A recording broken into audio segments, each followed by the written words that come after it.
आज हम बड़े ध्यान से सीखेंगे कि यीशु मसीह ने उनको हुक्म दिया, यीशु ने उन्हें हदायत दी और कहा कि एक ऐसी एक जगह बताई, उनको सब कुछ बताया। वहां पे जब जाओगे एक गधी का बच्चा बंधा होगा और लिखा उसे खोलकर मेरे पास लाना, और अगर कोई तुमसे कुछ कहे तो कहना खुदावंद को इसकी जरूरत है। और लिखा जब वो गए उसे खोला तो लिखा वैसा ही जैसा खुदावंद ने कहा था कि उसे खोलने के बाद लिखा गधे के मालिक आए, कहा इसे क्यों खोलते हो? उन्होंने कहा कि खुदावंद को इसकी जरूरत है। उन्होंने आगे सवाल जवाब नहीं किया बल्कि उसको जाने दिया।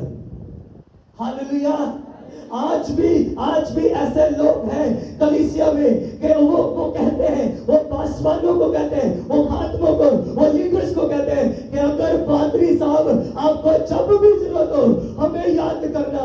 और ये वो शख्स है जिसने कहा था कि खुदावंद जिंदगी में अगर कभी मेरी जरूरत पड़े, मेरे माल की जरूरत पड़े, मेरी जान की जरूरत पड़े, मेरे बच्चों की जरूरत पड़े तो खुदावंद सब कुछ हाजिर है, माल हाजिर है, जान हाजिर है, सब कुछ तेरे लिए हाजिर है। और आज जब जरूरत पड़ी एक गधे की तो उसने यीशु को गधा दिया। और लिखा लोगों ने अपने कपड़े, लोगों ने खजूरों की डालियां, लोगों ने अंजीर की डालियां यीशु के आगे बिछा दी। औरतों ने अपने दुपट्टे, लिखा बुजुर्गों ने अपनी पगड़ियां यीशु के आगे डाल दी।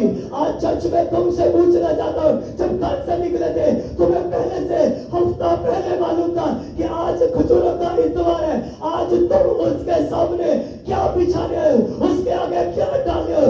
उस गधे ने अपना सब कुछ दे दिया था, उस गधे के मालिक ने अपना गधा दिया। लोगों ने अपनी चदरे, अपने कपड़े, जो कुछ जिसके पास कुछ भी नहीं था उसने डालियां डाल दी। आज तुमने यीशु के आगे क्या डाला है? उसके इस्तेमाल के लिए, उसको वेलकम करने के लिए उन्होंने अपने खुदावंद को यरूशलेम में, खुदा के घर में वेलकम करने के लिए उससे पहले अपना आप पेश किया था। आज चर्च तुमने क्या पेश किया है? आज टाइम है, चर्च कल नहीं, परसों नहीं, आज का दिन ही निजात का दिन है। अपना पेश करो से, अपना क्या पेश करते हो उसको, और जो पेश करोगे वही रिटर्न आएगा। Hallelujah, hallelujah. मैंने कहा कुछ पेश करने की जरूरत है। और क्या पेश कर सकते हो? क्या है तुम्हारे हाथ में? तुम्हारे पास क्या है जो तुम उसे दे सकते हो? तुम्हारे हाथों में क्या है? तुम्हारे हाथ में क्या है? और तुम्हारे हार्ट के अंदर क्या है? तुम्हारे दिल के अंदर क्या है जो यीशु मसीह को पेश कर सको? कुछ है तुम्हारे पास, यीशु को देने के लिए। उसके पास चद्दर थी, चद्दर दे दी। और वो एक जो चद्दर होती है, एक औरत की जो सर के ऊपर जो चुनरी होती है वो उसकी इज्जत होती है। और एक बुजुर्ग जिसके सर के ऊपर एक पर्दा होता है, एक साफ होता है, एक कपड़ा होता है, वो उसकी इज्जत नहीं बल्कि पूरे टब्बर की इज्जत होती है, बल्कि पूरे कबीले की इज्जत होती है। और सारी इज्जत यीशु के पैरों में डाल दी। Hallelujah, hallelujah. क्या डाला यीशु के आगे? क्या अपनी इज्जत, अपना सब कुछ, अपना तन मन धन यीशु को देने को तैयार हो? अगर तैयार हो तो यीशु तुम्हें बड़े बड़े जोशो खरोश के साथ, बड़े धूमधाम के साथ हैकल के अंदर लेके जाएगा। हालेलुया। मैं लोगों को सिखा रहा था जबरदस्त, लेकिन यीशु ने कहा कोई मेरे वसीला के बगैर बाप के पास नहीं आ सकता। हालेलुया। इसलिए यीशु को अपना सब कुछ देना पड़ेगा, अपना तन, अपना मन, अपना धन, सब कुछ यीशु के आगे दे दो। अपना कुछ भी नहीं है भाई साहब, सब कुछ तो उसी का है। लेकिन तुम अपने नहीं बल्कि कीमत से खरीदेंगे और यीशु के ब्लड से खरीदेंगे, और वो जिसका है उसी को वापस करना है। आज लोग सोच रहे थे तौबा कैसे करेंगे। आज लोग सोच रहे ये कर लूं उसके बाद तौबा करूंगा, इसकी शादी हो जाए उसके बाद तौबा करेंगे, ये काम हो जाए फिर तौबा करेंगे, घर बन जाए फिर तौबा करेंगे, ये जॉब लग जाए फिर तौबा करेंगे, ये जॉब छोड़ जाए फिर तौबा करेंगे, इसमें रहकर हम तौबा नहीं कर सकते, इस काम में हम तौबा नहीं कर सकते। भाई साहब तुमने तौबा करनी नहीं है, इसलिए तुम्हारे पास बहाने हैं। उन्होंने सोचा, देखा यीशु का वेलकम है, डाल दो यीशु के सामने सब कुछ। हालेलुया। एक गधा, लिखा है गधा, एक गधे के लिए यीशु का प्लान है। सोचो चर्च, कभी सोचा एक गधे के लिए यीशु का इतना बड़ा प्लान कि दुनिया की इज्जतें, कबीलों की इज्जतें गधे के पैरों के नीचे है। एक गधे के लिए इतना यीशु का प्लान है, तुम्हारे लिए कितना बड़ा प्लान होगा। हमें नहीं समझ पा रहे।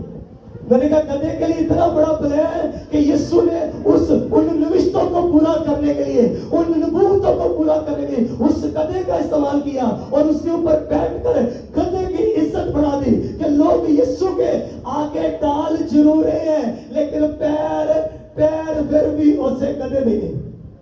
हालेलुया। लोग किसके आगे डाल रहे हैं? यीशु के आगे। लिखा है यीशु के आगे डाले, डालियां यीशु के आगे, चंद्रे यीशु के आगे, चुनरी यीशु के आगे, लेकिन पैर भाई साहब गधे नहीं थे। अगर गधे को इस्तेमाल किया जा सकता है, हम गधे नहीं है, हम खून खरीदे, उसके बेटे बेटियां तुम्हें भी इस्तेमाल करेगा। हालेलुया। वो तुम्हें इस्तेमाल करेगा, खर्च करेगा, ऊंचा करेगा, दुनिया की इंतहा तक लेके जाएगा। हालेलुया। और तुम्हें इस्तेमाल करेगा, चर्च तुम्हारे बच्चों को भी इस्तेमाल करेगा। हालेलुया।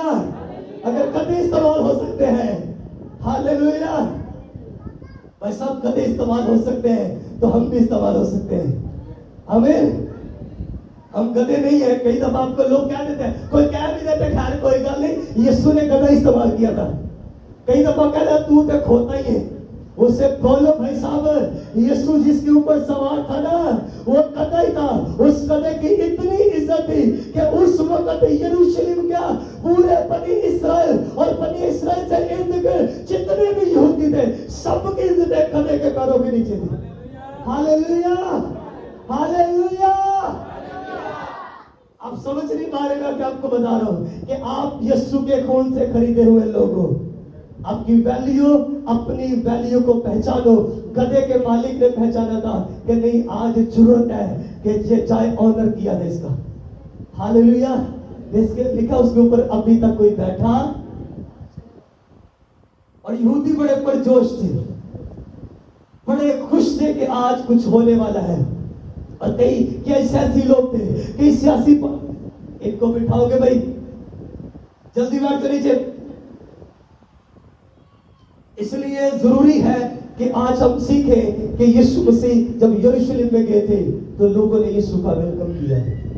और ठीक 5 दिन बाद सब कुछ बदल गया, सब कुछ चेंज हो गया। हालात, सिचुएशन बदल चुकी है। पहले 5 दिन पहले जोश खरोश, नारे लग रहे हैं, बाजे बज रहे, ढोल बज रहे और जबरदस्त घोषणा के नारे लग रहे। 5 दिन के अगले 5 दिन बाद लिखा है कि वही लोग कहते हैं इसको सलीब दो। आज वो नारे लगाने वाले वी आर गोइंग, कहां चले गए वो लोग? ये कौन सी भीड़ थी? ये इतनी बड़ी लाखों की, कहते हैं कि 32 लाख की भीड़ थी जो यीशु के पीछे उस दिन थी। और आज 32 लोग नजर नहीं आ रहे, एक ही टिक गया एंड में, एक ही रहा, उसका नाम यूहन्ना था, वही रहा, बाकी सब भाग गए। और मैं पिछले दिनों सवाल कर रहा था खुदावंद कि यूहन्ना को पानी के ऊपर टेकड़ा में, तेल के ऊपर टेकड़ा में आग उसको लगाते थे, उस लकड़ियों के ऊपर तेल डालकर उसको रखते, आग लगाते, आग नहीं लगती थी, उबलते कड़ाहों में डालते थे, तेल के उबले कड़ाहों में, लेकिन वो जलता नहीं था। पता नहीं क्यों नहीं जलता था। आज समझ आई कि सारी दुनिया ने यीशु को छोड़ दिया था, यूहन्ना ने यीशु को नहीं छोड़ा था। इसलिए मौत भी उसको टच नहीं कर पा रही थी, दुनिया की कोई ताकत उसको छू नहीं पा रही थी, क्योंकि उसने यीशु का एंड तक पल्ला नहीं छोड़ा था। तुम कौन सी वाली भीड़ हो? मकाशवा की किताब में एक और भीड़ नजर आती है। एक भीड़ हमें मत्ती की इंजील, लूका की इंजील, मरकस की इंजील, यूहन्ना की इंजील में, और एक हमें मकाशवा की किताब में लिखा है, सफेद जामे पहने और अपने हाथों में खजूर की डांडियां लिए हुए, और वो खुदा की हमद उसको सिजदा करते हुए नजर आ रहे हैं। यहां पे सिजदे नजर नहीं आए, सिर्फ नारे नजर आए। हालेलुया। ये वाली भीड़ ठीक है, लेकिन आज जो प्रेक्षण करेंगे ये वही जाएंगे। आज भी लोग, उस वक्त भी लोग डांट रहे थे, उस वक्त भी लोग रोक रहे थे, आज भी लोग रोकने आए हैं आपको, आज भी लोग रोकने की कोशिश करेंगे, लेकिन आपने रुकना नहीं है, आपने आगे बढ़ना है, और आगे बढ़ना है, और आगे बढ़ना है। एक टाइम आएगा कि खुद आपको ऊंचा करेगा। आमीन, हालेलुया। वो इसलिए भीड़ भाग की थी क्योंकि वो समझते थे कि ये हमें रोमियो की हुकूमत से आजाद करेगा, रोमियो के सारे कवानीन से आजाद करेगा। लेकिन वो गलत थे कि यीशु मसीह उनको पत्थरों से आजाद करने के लिए आए थे। यीशु मसीह उनको रूहानी तौर पर आजाद कर, वो पत्थरों में, वो पुलिस में जकड़े हुए थे, यीशु उनको इन चीजों से आजाद करने आए थे। यीशु आएगा, दुनिया से भी आजाद करवाएगा एक दिन, जब वो घोड़े पे सवार होके आएगा। अभी वो गधे पे सवार था। गधे पे सवारी का मतलब है कि आज सुलह करने आया है, आज सलामती का पैगाम लेकर आए, और यीशु आज सलामती का पैगाम आपको भी दे रहे हैं, आपसे सुलह करना चाहते हैं। आमीन। जरूरी है कि हम दें कुछ। गधे की जगह देख लो कहां पे बंधा होता है। आज भी लोग बंधे हुए हैं, अबलीस के जकड़े हुए हैं, वो मुख्तलिफ चीजों के साथ, पैसे के साथ, दुनियादारी के साथ, गुनाह के साथ, पाप के साथ, नशों के साथ लोग बंधे हुए हैं, छोड़ना नहीं चाहते। और यीशु बुला रहा है, जैसे उसने भेजा शागिर्दों पे, जाओ उसको खोल कर लाओ। आज भी आवाज आ रही है कि जाओ उसको खोल कर लाओ। और कौन है जो उसको खोल कर लाए? कौन है जो उसको लाए कि यीशु उसको इस्तेमाल करे, यीशु उसको खर्च करे? कोई है जो खड़ा हो, कोई है जो आवाज लगाए, कोई है जो नरसिंगा फूंके, कोई है जो नारा लगाए, कोई है जो हालेलुया कहे, कोई है जो चाहे कि खुदावंद मैं तैयार हूं, उसको लेकर आऊंगा ताकि तू उसे खर्च करे। हालेलुया। मैंने कहा कोई है, कोई है जो चाहे उसे कि मैं जाऊंगा इसको लेकर आऊंगा। मैं आपको बताऊं कि खुदा, मैंने बड़ी गौर से कलीसिया को देखा आज। मैंने कहा खुदा, कुछ लोग ज्यादा क्यों बढ़ गए? कुछ लोग 2018 से लेकर अब तक मेरे साथ है, और कुछ 2018 से अभी भी, मतलब दो किस्म के लोग, एक वो जो बहुत आगे निकल गए, एक वो जो वहीं के वहीं है। फिर मैंने गौर किया और खुदा ने बताया कि वो जो बंधे हुए थे ना, उनको छुड़ाने को नहीं गया। जो छुड़ाने नहीं गए वो और बंधते गए, और जो छुड़ाने के वो खुद तो छूटे हैं, साथ में दूसरों को भी छुड़ा रहे हैं। हालेलुया। मैंने बड़ा गौर किया कलीसिया में कि 2018 वाले वैसे के वैसे हैं, और कुछ ऐसे हैं जो बहुत आगे निकल गए। उनके आगे निकलने की वजह मैंने नोट की, उन्होंने रूहों को बचाया। आज उनके बच्चे फाइनेंशियली तौर पर, आज उनके बच्चे स्पिरिचुअली तौर पर हर लिहाज से आगे बढ़ गए, ग्रोथ कर गए, अच्छी जगहों पर, अच्छी पोस्टों पर बैठे हुए। क्यों बैठे हुए? उन्होंने लोगों को छुड़ाना शुरू किया, उन्होंने मुनादी शुरू की है, उन्होंने वो जो बंधा हुआ था गधा, उसको छुड़ाने के लिए गए। उसके माँ बाप गए, उसके बच्चे गए, वो गया, उसका भाई गया, उसकी बहन गई कि नहीं हम इनको छुड़ा कर लाएंगे, और वो छुड़ा कर लाए कि खुदावंद इन्हें खर्च कर। आज जरूरत है कि कोई जाए और लेकर आए लोगों को। हमें और पहले नंबर पर था कलीसिया। मैं आज आपको कहना चाहता हूं, तुमने आज यीशु के लिए क्या लेकर आए थे? तुम आज यीशु मसीह के लिए क्या लेकर आए थे? डालियां लेकर आए थे? क्या लेकर आए थे? आज अपने खुद से सवाल करो कि तुम यीशु के लिए क्या लेकर आए थे? अपना दिल। आज देखो, हम कुछ 1-1.5 महीने के बाद हम पानी के बपतिस्मे के लिए जाएंगे। आज का दिन है, तौबा करो। आज का दिन है आपके पास, तौबा करो। और अगले महीने या उससे अगले महीने हम पानी के बपतिस्मे के लिए जाएंगे। और जितने आज तौबा करेंगे, और मैं बताऊं कि सच्ची तौबा करना, हिला के रख देना, तुम्हारे घर में एक ऐसी बेदारी, एक रिवाइवल आ जाए कि वाकई किसी बच्चे ने, किसी बेटी ने तौबा की है। आमीन। गधे को तौबा की जरूरत नहीं थी, है ना? लेकिन गधा इस्तेमाल कर दिया गया यीशु के लिए। मैं बताऊं, यीशु चाहे ना तो गधे भी बोल सकते हैं। बोल सकते हैं कि नहीं बोल सकते? क्यों जी? पादरी साहबान किधर है? गधे बोलते हैं कि नहीं बोलते? बाइबल में गधे बोले कि नहीं बोले? बिलाम नबी की गति बोली कि नहीं बोली? अगर गधे बोल सकते हैं तो तुम तो ऑलरेडी बोल रहे हो, तुम बोलोगे नहीं बल्कि गरजोगे यीशु मसीह के नाम से। आमीन, हालेलुया। बोलना तो भाई साहब बड़ी दूर की बात है, तुम गरजोगे जहां पे खड़े हो जाओगे। हालेलुया। तुम जहां से निकलते ना, यहाँ पे गरजने, और सिर्फ गरजने नहीं बल्कि बरसने का भी मजा है। आमीन। सिर्फ गरजने वाला नहीं है, यहाँ पे बरसने का भी मसला नहीं है, मसा है। हालेलुया।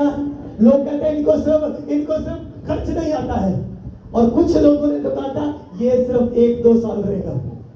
हालेलुया।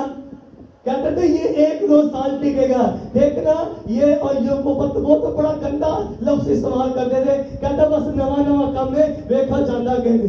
मैं क्या तुसी जरा शुरू हो दो, वेखो तुसी नजर नहीं आने किते। हालेलुया। लपते नहीं हो कितने। हालेलुया। आपका मुखालिफ आपको नजर नहीं आएगा यीशु मसीह के नाम से। आमीन। वो नजर नहीं आएंगे क्योंकि खुदावंद आपको ऊंचा करेगा। आज का दिन फतह का दिन है भाई साहब, आज का दिन फतह और कामयाबी और आगे बढ़ने का दिन है आपका। आमीन। आप वो वाली भीड़ हो जो सफेद जामे पहने हुए थी। आमीन। और मैं इस साल नहीं, अगले साल हम फुल व्हाइट सूट में, बच्चे भी, बड़े भी, बुजुर्ग भी, व्हाइट पैंट शर्ट हो या व्हाइट पैंट कोट हो या व्हाइट सूट हो, अगले साल इसी दिन हम फुल व्हाइट पहन के उस स्वर्ग को एंजॉय करेंगे। वही भीड़ का वही बसा होगा यीशु मसीह के नाम से। आमीन, हालेलुया, हालेलुया। उस भीड़ को एंजॉय करेंगे, वो जो मसा आसमान पर, वो जो स्वर्ग पे मसा था, वही एंजॉय करेंगे। आमीन, हालेलुया। लेकिन अजीज खुदा के लोगों, बात समझने वाली ये है कि 100 जो खुदा के लोग, उन्होंने जो यीशु के आगे सब कुछ पेश किया, मैं आपसे पूछना चाहता हूं, आपने क्या पेश किया? ये पुराने अहद की एक पेशन गोई थी, नबूवत थी, और वो खुदा का बंदा मुकद्दस मत्ती कहता है ये इसलिए हुआ कि जो नबी की मार्फत कहा गया था वो पूरा हो, कि सयून की बेटी से कह कि देख तेरा बादशाह तेरे पास आता है। मैं आपको बताना चाहता हूं कि यीशु मसीह ने जब ये अल्फाज जब उन्होंने इनको पढ़ा और इनको पूरा करने के लिए उसने उस प्लान को बनाया कि जाओ जाकर गधी के बच्चे को, यीशु ने कहा उसको खोलकर लाओ। और जो हमने सबसे पहले हवाला पढ़ा था मुकद्दस लूका, उसका 19 बाब, उसकी 41 आयत को पढ़ेंगे, फिर अब इसकी जरूरत है। लेकिन जब नजदीक आकर शहर को देखा तो उस पर रोया और कहा, यीशु मसीह जब यरूशलेम में दाखिल हुए तो शहर के नजदीक आकर यीशु रोए। लोग उस वक्त खुशी मना रहे थे, लोग उस वक्त शादियां में नारे बजा रहे हैं, लेकिन यीशु अंदर से रो रहे हैं। यीशु लिखा, यीशु ने यरूशलेम की तरफ देखा, निगाह की और देखा यीशु रो रहे हैं, और लिखा काश कि तू अपने इस दिन में सलामती की बातों को जानता। यीशु यरूशलेम की तरफ देखकर रो रहे हैं। कहीं ऐसा तो नहीं है कि यीशु मसीह आपकी तरफ देखकर रो रहे हैं? काश तू तौबा करती, काश तू तौबा करता, काश तू अपने गुनाहों से फिर जाता, लेकिन यरूशलेम ने इसको कबूल ना किया, बल्कि कहा इसे सलीब दो। यरूशलेम ने उस वक्त सिर्फ नारे लगाए। यीशु, मैं आपसे बात कर रहा हूं, मेरी तरफ देखें।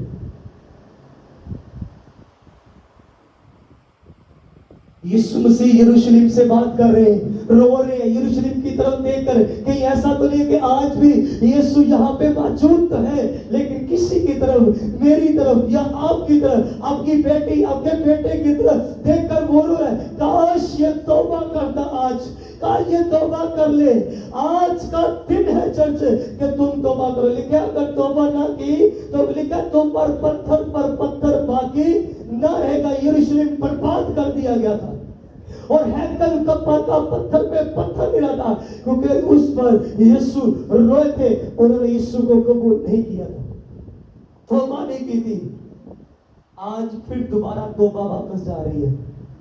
आज फिर मुनादी दोबारा वापस इस्राएल में जा रही है। आज फिर इस्राएल को तौबा करने की जरूरत है। मैं बताऊं, जहां से मुनादी शुरू हुई थी, मुनादी दोबारा घूम के पूरी दुनिया से दोबारा यरूशलेम की तरफ फिर चली गई है। और ये निशानी है आखिर दिनों की। Church time is finish, time खत्म हो चुका है। कलाम के मुताबिक मुनादी दोबारा वापस चली जा चुकी है, वहां से फिर से शुरू हो चुकी है। इसका मतलब है कि टाइम खत्म हो चुका है, वक्त खत्म हो चुका है। वक्त को गनीमत जानो, आपके पास टाइम नहीं है। चर्च, आज का दिन तौबा का दिन है। यीशु आप पे रोए नहीं, बल्कि कहे, ऐ मेरे बाप के मुबारक लोगों, उस मिरास को हासिल करो जो तुम्हारे लिए बनाई आलम से पहले तैयार की गई है। आमीन। आज मुझे अपने उस काम से फिरने की जरूरत है। आज मुझे वो जो गलत है उसको निकालने की जरूरत है, वरना चर्च हम पीछे रह जाएंगे, कोई और आगे निकल जाएगा। इसलिए पीछे नहीं, आगे बढ़ने की जरूरत है। हालेलुया। और आगे बढ़ने की जरूरत है, बहुत आगे बढ़ने की जरूरत है। आपको वक्त के हिसाब से हमें उस्ताद होना चाहिए था। वो हमें सिखाते हैं, मैं बहाने ढूंढा करो, कोई तो पूछे कौन हो तुसी।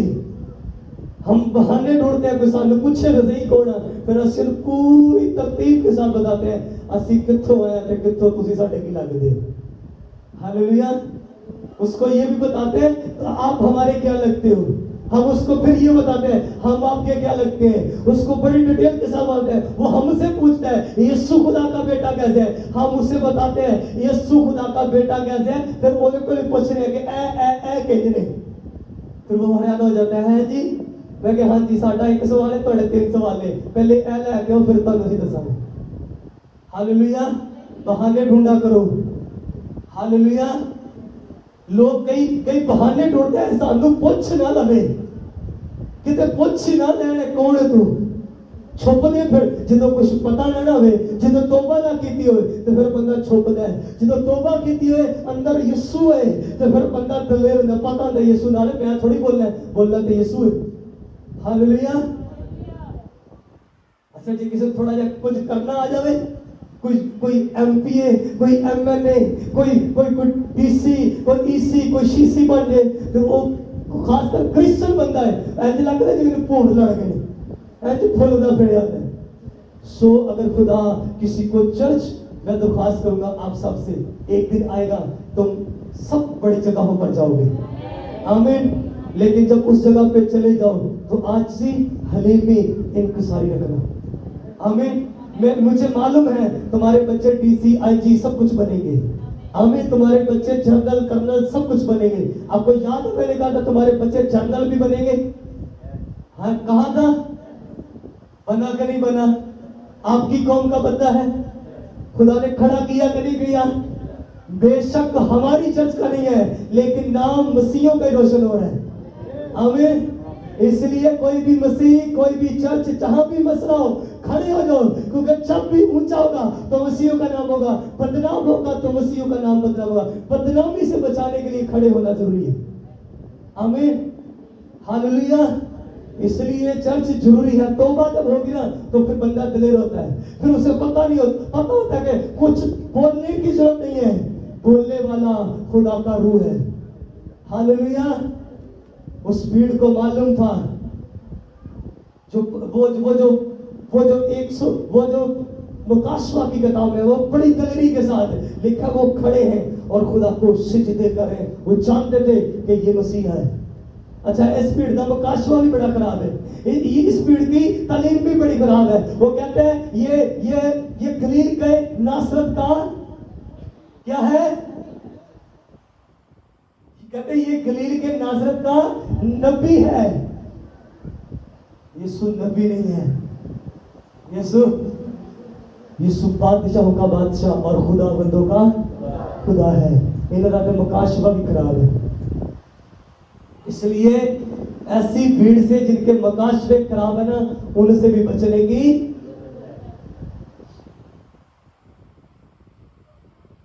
पतरस क्या कहता, तू जिंदा खुदा का बेटा। हालेलुया, ये वाला बंदा सही है। हालेलुया, इसकी बात सुनो। वो जो कहता है तू जिंदा खुदा का बेटा मसीह है, वो भीड़ कहती ये नासरत का नबी यीशु नासरी है। मैं बताऊं कि पतरस की बात को सुनो। पतरस करे ये जिंदा खुदा का बेटा मसीह है। उस जिंदा खुदा के बेटे के लिए जोरदार ताली। हालेलुया। चर्च, जरूरी बात जो है ना वो ये है कि यीशु, मेरा जो आज का जो मेन मकसद था ना तुम्हें बताने का, कलीसिया गौर करो, यीशु अगर गधे को इस्तेमाल कर सकता है ना, तो तुम्हारी वैल्यू बहुत सारे लाखों करोड़ों गधों से ज्यादा है। आमीन। तुम्हें भी इस्तेमाल करेगा। आमीन। तुम्हें खर्च करेगा, इस्तेमाल करेगा। हालेलुया। सो खुदा आपको बड़ी बरकत दे। आइए खुदा के सो चुके और दुआ करें। सब